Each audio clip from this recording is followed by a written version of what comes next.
Welcome everybody to Bisig Television. We're honored today to have board member Chris Kolb with us. Chris, thank you. We appreciate you being here. Thanks for the invitation. It's great. Well, listen, we wanted to talk about what's going on in the public schools. I'm not sure that the public schools have ever made as much news as they have recently, so I was anxious to bring Chris in and have him talk to us a little bit about what's going on. Chris, as you're a board member, that's correct, and you were elected when? I was elected last November, so been on the board almost a year. Okay. What's the experience been like for you?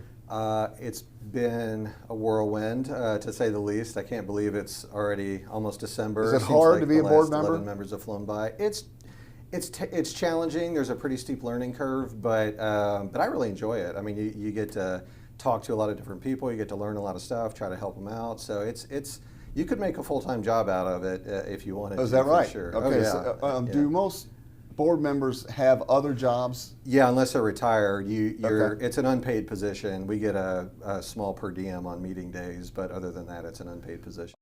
How'd the public schools get so in the news recently? What's going on with the public schools? Well, I mean, I think rightfully so. There's a lot of concern about our public. I mean, it's why I ran for office, was that I felt like our school system needed to do better. I'm in what areas does it need to do better? Well, I mean, primarily achievement, student success, and primarily student success with our more challenging students. Low-income students, African-American community, English language learners. Special ed, we're just not doing a great job of serving some of those kids. But there's a controversy regarding how that success is measured. Tell me about that. Well, I'm talking about specifically test scores and what systems and all sorts of different types of theories and curriculums that measure success. Yeah, I mean, the kind of dirty little secret about education is nobody really knows how to measure success. Well, I mean, I feel like I know how to measure success. It's A, B, C, or D, and are you doing your homework? Well, that ends up being not a great indicator for some kids. Educate me. Why is that? Well, some kids are very intelligent, but the forms of intelligence they might have don't fit neatly into the boxes that we create in traditional education. Interesting. So you're seeing these days a lot of people starting to rethink, what a school looks like, what a school day should consist of. Some really non-traditional learning strategies are emerging across the country. Where are you on summer education? I understand the research that says, there's a learning loss over the summer. Speaking as a parent, I like to have, summers where there's not a lot of school. So is the school year too long? I don't think so. I think it's about the right amount of time. Starts in the middle of August. Yeah, I mean, I think the thing about the school year is like, if something's interesting, you don't care how long you're doing it. So what we need to work on is making our school days more engaging for kids, so that school is actually a place where they might even want to be, every now and then. All right, now, bro, I got to tell you, that sounds very idealistic. Well, of course it is, but our current acting superintendent, Dr. Polio, has had tremendous success doing that at most recently Doss High School. Tell me about this guy. Well, he's a really dynamic guy. I've been really impressed with him. Obviously, we're doing a large nationwide search for the permanent superintendent. Why don't you keep Polio? Well, it's definitely a possibility. Is that what's going to happen? He'll be a very strong candidate. I would be. Is he the favorite? Speaking personally, as one of 7 board members, I would say he's definitely in my top 2. When do you make the decision on Polio? But I haven't seen everybody. Well, the final decision will be made as of now, mid-March, April 1st at the latest. We're trying to move that timeline actually up and make it more aggressive if possible, because we got to get somebody in place who can make the tough decisions that need to be made. Chris, why so long? Just can't we find the person and go? Well, it's a huge school district with 101,000 kids. One of the largest in America. Employees. I think it's about 26 that is around there. And we feel like we owe it to the community to get a lot of input about not only what they want from the leader of our schools, but what they want out of our schools in general. So we've contracted with a local PR firm to help us reach out and get to all different aspects of the community, make sure everybody's voice is heard. Who's the PR firm? Brandy Carroll Hillage. So we're using an ad agency to help find our new We're using them for their PR, their public outreach. So let me get this straight. purposes. We're using an ad agency to help find our new superintendent. We're using an ad agency to collect public input for us. So they're going to do focus groups, they're going to do surveys, they're going to go out and meet people where they already gather, churches. They're obviously going to have public forums in each of the school Okay, that sounds like districts. bullshit to me. I mean, I'll tell you why. It seems like that's what you guys should be doing. You all decide that. What is Bandy charging JCPS? I don't remember offhand, but it's in the school board minutes. Several thousand. Yeah. But we feel like, I mean, it's like I said, it's something we owe the community is to have their voices heard. And the fact is that we, as unpaid, school board members, just don't have the capacity to get out there and listen to as many people as we need to. I mean, I was just talking to Mark Carroll yesterday, and they're going to have at least one, probably more than one meeting a day from now until mid-February to make sure they hear everybody's voice. That's something we just can't. We need to know. The public needs to know what the fees are for an ad agency that's helping the board find who the next superintendent is. I've never heard that before. Absolutely. I mean, that's a new one on us, Chris. Well, what has happened in the past is that JCPS has used a national search firm to find the superintendent that my understanding is charged more than what we are being charged now. So I'd want to look at those figures to make sure that's accurate. But for instance, when Donna Hargens was brought in, there was a search agency out of Nebraska, I think, that was used. And that was a costly thing for the board to do, but they felt like it was worth it. We feel like we don't need a national search firm, but we do need somebody to help us gather community input. In fairness, I just feel like that's totally ridiculous. The board ought to be deciding that. And we will. I'm sure a lot of folks feel the same way. Let's keep moving on. Sure. Talk to us a little bit about safety in schools. Well, first of all, everybody, on the board that works in JCPS, a parent, as I said, I'm a parent of a JCPS student.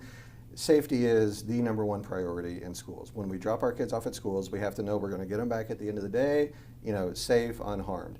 The question that a lot of folks are debating right now is what is the best way to ensure that happens? What's your position? My position is that there are school systems all over the country. Atlanta and Oakland are two examples where they essentially hire their own security force, so they don't contract with law enforcement, they don't contract with outside agencies, and that way... Well, like they hire their own Delta force to No, we... maintain security in the school? They hire people that have security experience, but more importantly, have an educational philosophy. So what ends up happening a lot of the times, unfortunately, especially when you've got a lot of kids that have trauma, that are coming from poverty, is that they can get escalated very quickly because they might have post-traumatic stress or dealing with depression and anxiety. There might have been a murder in their neighborhood a few days ago.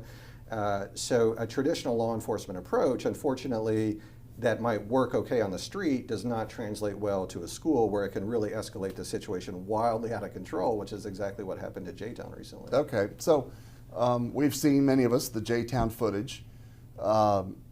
Many parents have indicated that that's exactly the reason why we need security in schools. And I'm not talking about security that's passive, aggressive, Right. because we've got 6 foot, 200-pound young people who are attacking each other, who are attacking teachers, who are attacking monitors during the course of the years. And I don't understand the notion that we're not going to have somebody there who can professionally maintain. We will. There's no question about that. Who's there now? Well, it depends on the school. Some school, and this is part of the problem that I'm. Who's at Atherton? Atherton, I'm pretty sure has a school resource officer, a LMPD officer. But part of the issue is that we have 5 different agencies in our schools with the police departments. The board contracts with them, but we have virtually no oversight of those individuals in a school. They're accountable to the police department. So I don't feel like it's a responsible decision of the board to put people in our schools, with a gun and that can, take kids down without them having to be accountable to us. How do the teachers feel about that? It's, you get a range of opinions for sure.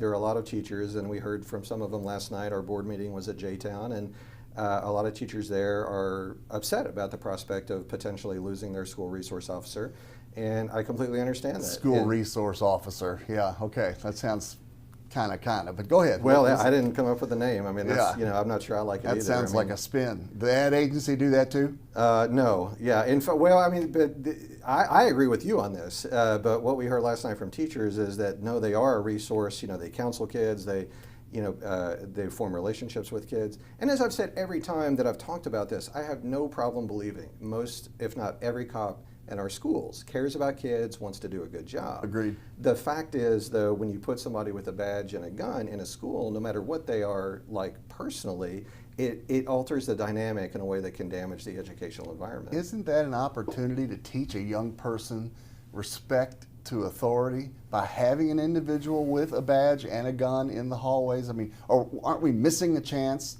to educate how the system works, right, and it's yes ma'am or yes sir, and that's the stage of life. Now you're talking in. You're talking about traditional education there with yes ma'am and yes sir. I mean, we do that in some of our schools, JCTMS, Barrett, Male High School. That's where you go if you want that kind of education. That kind of education doesn't fit all kids. I think kids do learn to respect their teachers, when they form relationships with them in the classroom. You mean, let me make sure I understand you. So the yes ma'am, yes sir attitude is not prevalent throughout Jefferson County Public Schools? I never said that to my JCPS teachers. Well, that sounds like the Wild Wild West to me. I mean, no wonder because people don't say yes ma'am and sir, it sounds like the Wild Wild West. Well, a little bit, yeah. I would disagree with that. Okay, well, yeah. I would say this, and I appreciate your opinion. Yeah. If a police officer pulls over a 16-year-old in a car, mm-hmm. do you agree that the 16-year in the car probably ought to be saying yes sir and yes ma'am to that individual? I mean, isn't that what we want to teach these kids? I mean, I think that's a decision for mom and dad. And isn't how that we get to the root of the problem of what's going on? Respect of authority and my job as a board member is to make sure I put our staff in a position, the best position possible, to educate kids. That's what I'm focused on is academics. I don't think what you're saying is necessarily a bad thing. But I just don't see it as my role. Well, Chris, if it's not your role as a member of the public school board, then whose is it? Well, I mean, principal, teacher, mom, dad, they work for you. They work for you, bro. They work for Marty Polio. The board has one employee, and you can ask state legislators about this. This is one thing that is very clear, is that the board is not to have any influence on personnel decisions or on much of anything that goes on in a school. That is the superintendent's Well, then what is the board for? Well, the board is to make sure, number one, the superintendent is doing the job they need to do.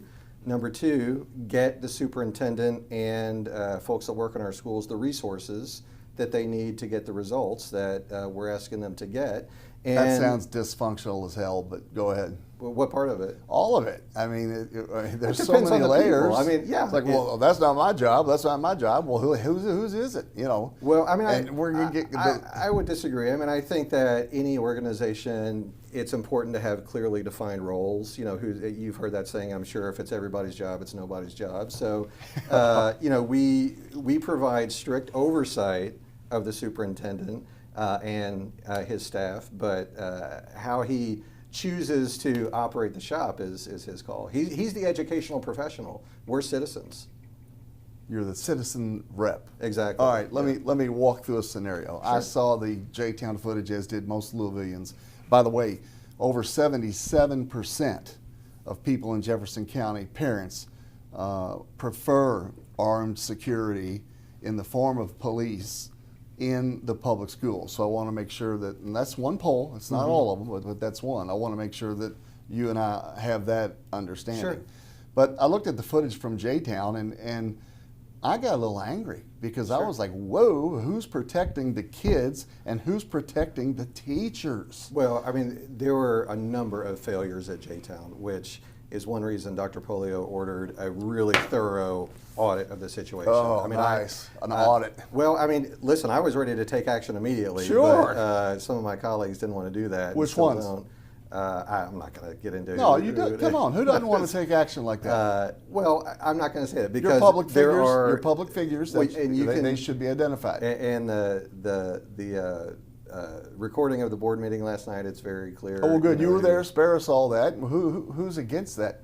Well, Just I for mean, example. so specifically, Linda Duncan. Linda Duncan. Counseled that we need to wait till the review is over to take action. And I'm perfectly willing. Let me make sure I understand. Who's Linda Duncan? She is a representative from the 6th district. Fellow board member. South. Yeah, fellow board member. And I respect Linda a lot. I mean, she's got a lot of experience, and frankly, we agree on quite a number of issues. This is one that we're pretty. We're coming at it from pretty different sides, but it doesn't change the fact that I respect her a lot. All right, Chris. Let's go back to the J-Town footage. Sure. Yeah. I saw a lack of respect of authority. Mm-hmm. I saw a dangerous situation where I somebody did too. could have been hurt. Absolutely. And I was thirsting for the authority and the security needed to keep that kind of thing from happening. Now, bear with me. Right. So then that created a discussion about police in schools. Mm-hmm. And many said, no, let's not have police in schools. Yeah. Okay, let's just marinate on that a little Sure. bit. Then yesterday or the day before, we have a situation at Fern Creek where someone via social media, child, a young adult, whoever, says something that they're going to do something at Fern Creek. Yeah. Who's the first person that Fern Creek calls? The police. Absolutely. Well, as what they are we should. doing then? I mean, is Yeah. that not exemplary of what the hell is going on Yeah. in terms of who needs to be in those hallways? Well, listen, if I thought or was presented with evidence that having police in schools made the school safer, I mean, what do you need, a dead teacher? No, the fact is that there have been numerous studies on the topic, and I mean, Columbine High School, they had a resource officer, didn't stop a bunch of kids from getting killed there. What happens when we put police in schools is that we kind of turn off that section of our brain and we say, okay, the police is going to handle the security.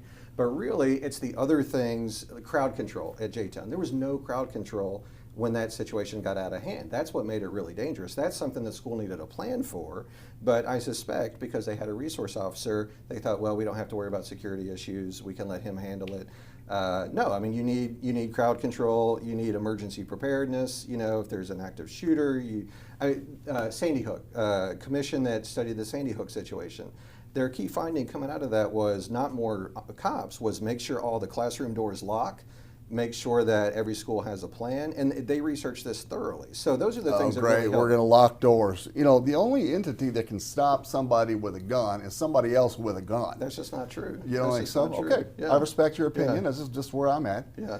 So no armed police. And Chris Kolb wants and is passionate about no armed police in Jefferson County public schools. Here's what I want, and this is what some other school districts are doing. I want people in schools that are trained in security, that work for JCPS, that have maybe handcuffs and maybe some pepper spray. And some taekwondo abilities? Not a gun. They do not need to have so no guns guns in schools. Right. Would you be in favor of Jefferson County police in schools if they had tasers on them and they had cuffs on them? Is the firearm the issue? What about a taser? No, the main issue for me is that they don't work for us. So when I went back and watched the beginning of the footage that's unfortunately not available to the public due to student privacy issues about that's how that's another BS thing, well, but go ahead. Yeah, I don't have any, I'm not a lawyer. So when I went back and looked at that, the one of the officers, who I should say was not the school resource officer, the school resource officer, from what I saw, handled the situation well. It was one of his colleagues. God bless that colleague for going in there and risking his life, because that was he clearly wasn't risking his life. I mean, well, why would you say that? I saw fists flying. I saw big guys. Larry, did you ever get in a fight in school? I'll take that as a yes.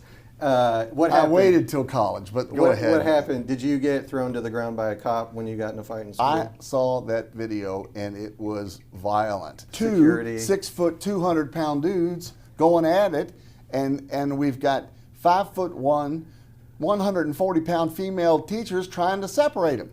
We didn't have security in schools like this until the 1990s. There was no wave of school violence. More reason of another example of the degradation of the respect of authority in public schools, Chris, as far as this guy's concerned. But go ahead, please. We please. disagree with that. I want you to finish. disagree with Well, so this kid unfortunately had no reason to say yes or no, sir, because he's in an argument, verbal. There was one push between the students. mostly verbal argument. Looked like melee. It did not look like it got that way because an officer came up from behind the student, grabbed him, and within a second or two had the kid on the ground. Good. Now, why? Why is that good? Because it demonstrates discipline and safety. What do you think? I'm interested in safety. I'm interested in safety for our students and safety for our parents. So if we have a young person who's going rogue in the hallways, do you want to tackle them? I don't. There's no need to. That's my point. There were fists flying. There were. You know why there were fists flying? There was kicking and fists flying. And that student could have been armed because I don't think we have metal detectors at schools. There were fists flying because the officer escalated the situation. Oh, so it's the officer's fault that the fight broke out. That officer's trying to save. He's trying to save the health and welfare of the other students and the faculty that are there. Unfortunately, and I have no problem believing that that's what that officer thought. You soft on crime, Chris? Absolutely not. Okay. I'm smart on crime. Let's do things that are actually shown to make schools safer. There is no evidence that having cops in schools actually makes them safer. You know what it does? Getting locks on every door, getting more mental health counselors, doing things like restorative practices, which we are training all of our SROs in restorative practices at this point. Things that are proven to make schools safer. I got a kid in JCPS. Of course, I want every school to be safe. Hey, are the cops bad? Are the cops bad guys, No. Chris? I don't know. Wait a minute. All right, wait a minute. Chris Kolb. You don't know whether the cops are the bad guys or not. Larry, what? There are good cops. I'm there are asking bad straight. cops. Just like there are good teachers and bad teachers. All right, so and, your and issue good school is board there members could be bad cops, and therefore you don't want them in the schools? No, that's not my issue at all. My issue is that there are better ways to keep kids safe. Let's say we're over at Atherton High School, and an active shooter decides to go into Atherton High School. Would you prefer an officer with an armed officer in Atherton High School at that time, or would you not? Let me ask you a question. You go to the pool. No, I ask the questions around here, Chris. Okay, let's be clear about that. Well, but the example, look, schools are safer spaces than public spaces in general. The chance of a shooter coming into our school are infinitesimal. Of course, I have my own ideas about how we could stop that. I'm sure you would disagree with the methods of, restricting guns to certain people, but that's just not. That's not how kids get harmed in school. Kids get harmed in school in ways that having a resource officer there has not been shown to be effective at preventing. But I'm going to say you're soft on discipline in those schools, and that's part of the problem with these young people. Larry, my job as a school board member is to make decisions based on facts, on data, on evidence about what is good for kids and teachers in a building. How about Facebook? Is that anybody watching that? What do you mean? Like the footage of fights breaking out at schools across the nation? I mean, Larry, there have been fights in schools since school started. So it's not more toxic now than it was. No, it's not. There are criminologists that measure these things, and according to the research, schools are safer now than they have been in the past. Yes, there are more. Schools are safer now than they have been in the past. Yeah, our school staff are very experienced at de-escalating and at using minimal force to get those kids under control. Well, what about a young man that, as part of school, had both of his legs broken? Well, and that was not the police. That was the school staff that you're talking about, because they're not professional disciplinarians. They're not professional peacekeepers. They don't know how to de-escalate, and that's why we need police officers in there. And maybe if there had been an officer in that situation with that young child, he wouldn't have had 2 legs broken, and maybe wouldn't have faced the fight for life that he did. Here's what my responsibility is as a board member: to put procedures in place and resources in place that will make schools safer. Everybody on all sides of this debate has the same goal, and that's to make sure that kids and teachers are safe in school. The question is, how do we best achieve that goal? The only way I know how to do that is to look at research, is to look at data and evidence that tells us this will make schools safer, this does not make schools safer. And you've got guns in schools right now, and the board is soft on crime in schools, and somebody's going to get killed. Okay, let me give you a perfect example. Detroit, not exactly a city that's known for its safety record these days. school in Detroit had a pretty serious gang fight brewing to the extent where there were kids coming from outside the school to get involved in this gang fight. One of the, you're not going to believe this, but it's true, you can check it out. One of the gang members said, we need to call a restorative circle and work this out before somebody gets killed. The gang members themselves diffused the situation because they were equipped with the skills to do that. That's what we have to give to teachers and kids, are the skills to actually make our schools safer. That's why those things are happening all over the world, including many school districts in the U.S. Okay, well, I appreciate and respect your passion. Yeah. Let's talk a little bit about Manuel and the principal there. Yeah. We've got an alumni over there. Statistics, according to the Alumni Association, say that the principal is supported by 90% of the alumni. And many people in Jefferson County feel like maybe there's been a media circle or some kind of initiative to get Jerry Mays, a well-respected man in this community, out of the school. Where do you stand on Jerry Mays? I don't know Jerry Mays. When you're a member of the school board, what do you want to do with him? Well, first of all, it's not my role. It would be illegal per state statute for me to direct the superintendent. But you can use your bully pulpit to say what your opinion is. My opinion, based on what I have heard, which I fully admit is not every side of the story, is that what I heard on the recording that the students made was troubling. I mean, somebody that works. What do you want to do about it? I don't know, honestly. You can't do that. You have to have it. See, this is is my issue with the board. I don't have all it's the kind of a, information. we'll put our toe into it, but we're not going to swim in it. No, don't. And you guys are in charge of that. Don't paint me with that brush, because anybody will tell you I have no problem stating my opinion, even if it's unpopular. What's your opinion of Jerry Mays at DuPont Manual? My opinion is based on what I know at this point. I'm troubled by what some of the stuff. Do you want him in or out? I heard him say it's not my. I could get kicked off the board if I answered that question. You could get kicked off the board by our state legislature because of an opinion you might have regarding leadership in a particular school. Yes. Well, we learn something every day. I know. Listen, damn bad news. I would love to have more power as a board member, but the fact is I don't. Chris Kolb, you are a leader, and I'm glad that you are part of our Jefferson County public school system. Well, thank you. This is Larry Bisig with Bisig Public Relations Television. Thanks everybody for watching, and I hope we learned something. Thank you, brother. Appreciate you being here. Thank you. Yeah. All right.